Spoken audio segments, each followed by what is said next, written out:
Welcome, my peeps, my peoples. Please like, comment, subscribe, share the video. It'd be greatly appreciated from the bottom of my heart. My peeps, my peoples. Peep Squad is in the building, baby. We're going to the top, to the top, to the top, baby. And we're going to bring others with us. So let's get it started. Let's talk about Married to Medicine, Los Angeles, Season 1, Episode 8. The season finale is done. It's finito. It's over. And thank goodness there's no reunion. I was like, what is really going on? We still did not see Jazmin's husband. We don't know his name. We don't know nothing about him.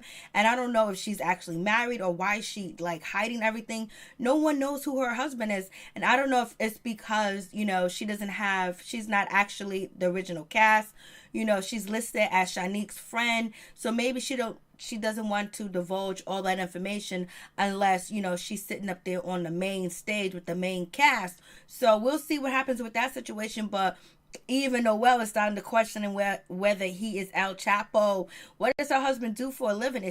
I was like, I don't know what Jazmin does, but Jazmin be on Instagram chilling, having a good time. She got a maid, she got a nanny. It seemed like Shanique needs to follow her road and get a nanny or somebody or a babysitter or just somebody to pick the kids up and drop them off and take them to some appointments too as well. But Robert could actually help because we see this episode, he actually was able to help. He came home early, he cooked dinner, and he can do that a lot more often, but he works like 36 hours in a day. Not in a day, but sometimes he doesn't come home until God knows when because he's on call and basically he wants to be chief or he wants to be head of whatever hospital he worked for. So he thinks his job is more important because he did go to school for like 10 years and change and blase in the third and had to do a residency and everything like that. And just, Shanique is just a property manager. She does real estate, but she held the family down together while he was in medical school. So maybe she could get a break. Maybe she can just get some assistance and some help. They can actually work that shit out.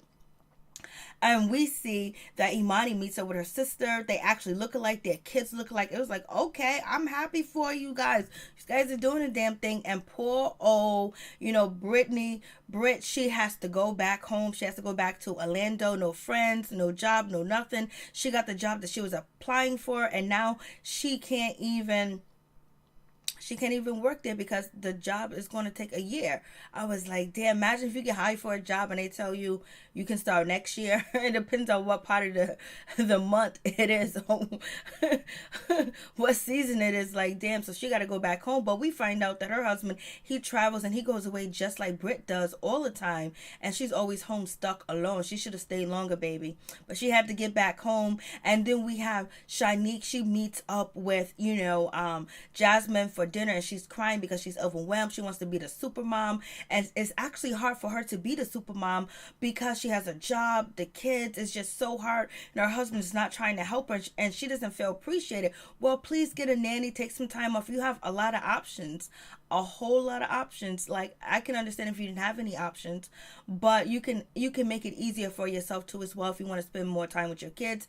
It would be nice if your husband helped out, but it doesn't seem like he's trying to go that route at all, baby girl. Then we got Jazmin fake crying because she don't even understand what Shanique is going through because she has a nanny, she has a maid, she has a butler, she has everything going on. All she has to do is work out, go to the gym, keep that body tight, keep that body right, keep that kink kang, that hoo hoo, that ha ha, that JJ tight, and then she's all good.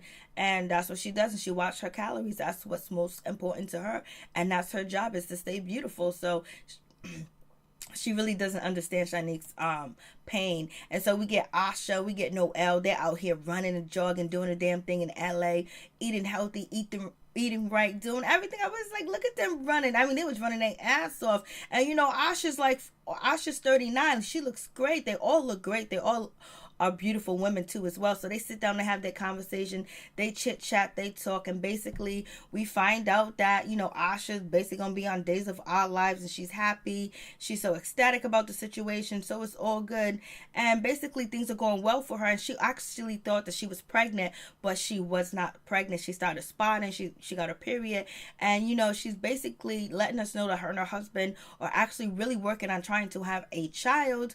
And on top of that, they have a app that lets her know when she's ovulating. I guess they should have did this like 6 years ago.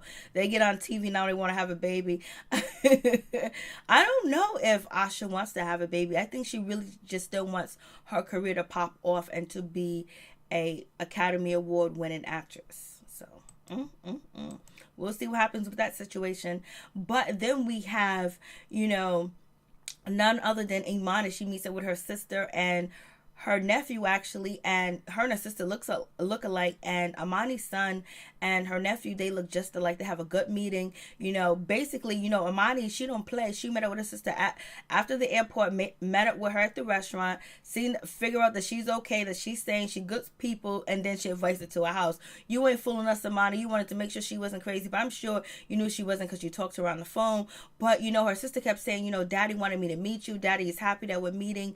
Daddy said that that you were just like your sister, because actually Imani's sister was like, she was asking her father, tell me about her, tell me about Imani, like, are we gonna get along? And he was like, yes, you are, you guys are just alike. And that like touched Imani's heart and hurt her at the same time, because her father won't say that to her. Her father won't reach out to her and talk to her, but he talks good about her and he won't meet her. So she felt a certain type of way, but she's gonna move on with the new family that she's making. And Imani look good. Look at them lashes, look at them lips is popping, baby, popping. So then moving on from that, we get, Shanique. She is about to come home. Her husband, Robert, he got the kids ready. They all dressed up. He made his famous lasagna, and, they eating dinner, basically apologized for being a jerk. And he admitted that he was a jerk because he doesn't see any value in her career. He was like, if you stressed out so much, you need to, take some time off, or cut some days off. But he's not trying to leave his job because he didn't go to school for nothing.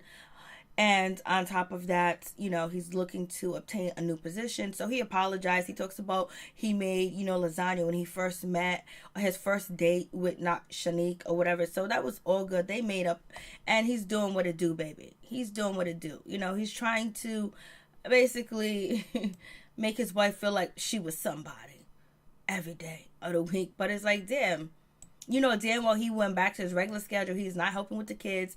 It is what it is. And then we get, Imani's sister. She comes over to the house, and she meets, her nephew, which is Imani's son, and she meets, her brother-in-law, and the kids have a lot in common. They look alike. And it was really funny when Imani and her husband was actually in their confessional, and Imani was like, oh my God, our kids look just alike. They have the same gap teeth. They're the same this, they're the same that, and everything else. And, and we haven't seen each other in a whole generation, It's like, we skipped a generation and they look alike. And then, Imani's husband was like, well, it could just mean that you guys like this, you guys got the same taste in men. And they both started laughing. So I really thought that was hilarious. Then Imani gets ready for her event that she's throwing. She's throwing a wonderful event, and it looks absolutely fabulous. Like, she got good taste. She know what to do, baby. Imani got it going on. So, but also Imani did sit down with her sister and talk to her sister, and basically they are going to try to build their relationship, stay close, and just be family and be one. And both happy that they are comfortable with each other. And the father wanted both of his daughters to actually hook up and meet and be sisters, and he's glad that he didn't have nothing to do with it, because if it goes wrong or south, he got nothing to do with it. I think he's really ashamed to see Imani, and Imani was like, damn, the last time I see my father, I think she was like 11 or something like that, and he walked out of 11 years old. She knows, she remembers her father, and damn, he won't even say hello to, he won't even come and say, hug her, come and see her or nothing. I'm like, damn, he's cold-blooded. And so we get Imani, she ends up hugging Jazmin, and they're basically trying to make up, but everybody's like, where's Jazmin's husband? Because Jazmin's husband is a no-show to the party, but his sister came through, so his sister is black, so we know, Jazmin's husband is black. You know what I'm saying? Well, we didn't know what he was because we didn't see him. He's just a figment of our imagination. Our imagination.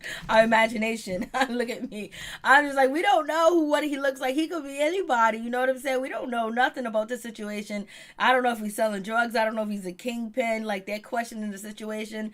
That, like, they have, like, doctors don't talk. Like, they couldn't put out, like, some info, search and find out who her husband is, because LA is small and it's a small area for black doctors to as well. This is the reason why Imani is throwing the party for the doctors that are in Los Angeles, basically to celebrate that they are black doctors and they appreciate it. And most of the people at the party are doctors, and that party was absolutely fabulous. She had a band there too as well that was playing like not opera music, but like classical music, symphony music, something like that. And you see, like, Bravo took that music off and then put put that party music on. I was like, oh no, they had a picture booth. They have all types of desserts and food. The shit was fabulous. You go, girl. You did a good job.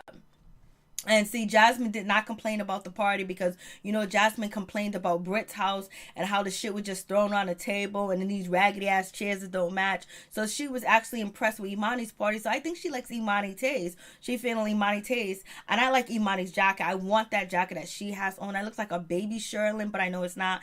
And then Asha, her dress looked absolutely fabulous that she got on. She's killing it. And, you know, Jazmin looked good too as well. Noelle, she looked good too as well. And also Britt, she looks good. Britt was talking about, I dress up all the time, baby. I always wear scrubs everywhere. Poor Britt, she got to go back home and be trapped in the house with the kids while her husband's out there flying and doing God knows what. Poor thing. So everybody's getting along. Everything's going well with the party. So I'm just like, okay, they're having a good time. I mean, Imani did an excellent job. She really did an excellent job. And then now they're getting ready to give a speech. Imani gave a speech. And then now, you know, Asha wanted to give a speech too as well. And they actually give, you know, Britten a dog tag, basically letting her know how much they appreciate her. And then Britten lets everybody know that she's gonna have to go back home. And everybody's sad, they don't want her to go, but they know it is what it is. She got to go back home. And you know, Imani was the first person she told that she was leaving. So it was like, damn. And you know, and one of the things that Britten did say was just like, you know, he can go out and go for long periods of time, her husband, Mac, but she can't do that. So that shit is sad. But also, I'm also proud of Asha, because she did not argue with her husband, you know, Larry, basically about what, you know, Shanique said, because she could have went home, had a fight with her husband, wanted to get down to the bottom of the situation, wanted to meet the other woman, talk to her and argue with him and just fight with him, but she didn't. She did the opposite. And I really appreciate that, because on most shows they would show the lady being, you know, irate and upset and then basically break up with him, argue with him, and basically like everything's about her relationship. But she didn't do that. She did the opposite. She paid it dust when it came to with her husband. She didn't bring the drama to her husband. She told him what was going on, but then she did bring the heat to Shanique.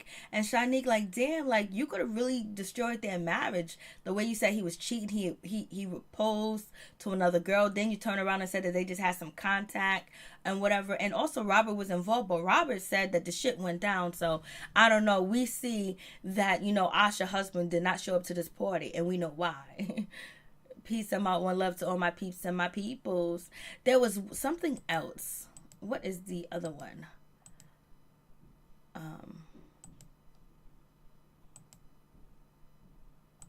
I thought this was so cute. See if I can find it. This is so cute. Where Robert is actually telling, you know, Imani's husband, hey, listen, I messed up. I had to cook dinner. And it was like, oh, man, you really messed up. And then this is when, you know, Robert says, I'm not like Imani's husband. If I mess up, I just can't sing at the party. You know what I mean? I just can't sing to her, write her some lyrics. And then, you know, Imani's husband also asks Imani, how come you didn't hire me to sing for your gig? And she was like, you're too expensive and I wasn't getting the family discount. So all in all, the show was a great show, but they need to add a little bit more and more stuff going on to find out with Jazmin, and just to, you know, give us more of their background too as well, and just to see more inside of their life too. And they need to travel, they need to do some things, they need to like do some type of activities that make the ladies start talking and divulging things, so we can actually get to know them and their friendships, and actually get to know their husbands too as well. The kids on the show is actually beautiful. They're gorgeous kids. So peace and one love to all my peeps and my peoples.